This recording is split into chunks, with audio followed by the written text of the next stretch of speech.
Subject కి ఒక teacher ఉంటారు, అన్ని సబ్జెక్టులు నన్ను చదవమంటారు. ఇంత చిన్న బుర్రలో అన్ని ఎలా నింపాలి?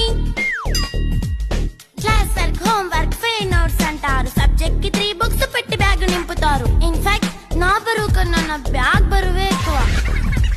క్వశ్చన్లు, ఆన్సర్లు, సర్ప్రైజ్ టెస్టులు తమ్మి దాటుకొని మళ్ళీ స్కూల్ వాన్ ఎక్కేసి అమ్మయ్య ఇక ఇంటికి వచ్చేసామనుకుంటే మార్క్స్ తక్కువ వస్తే చెయ్యాలి అసైన్మెంట్. రిపోర్ట్ కార్డ్ చూపిస్తే ఇంట్లో ఉన్న పనిష్మెంట్. హోమ్ వర్క్ చేయమంటూ మమ్మీ చంపుతుంటుంది. ట్యూషన్ టైం అయిందని డాడీ తరుముతుంటాడు. డాన్స్ క్లాస్ కి వెళ్ళమని తాతయ్య తిడతాడు. స్నాక్స్ తిని వెళ్ళమని నాన్నమ్మ ఆపుతుంది. ఇక అన్నీ అయిపోయాక కాసేపు టీవీ చూద్దామంటే మమ్మీ ఎంట్రీ ఇచ్చింది. బెడ్ యొక్క మంది చిన్న నాప్ తీసేలోపు తెల్లారిపోయింది.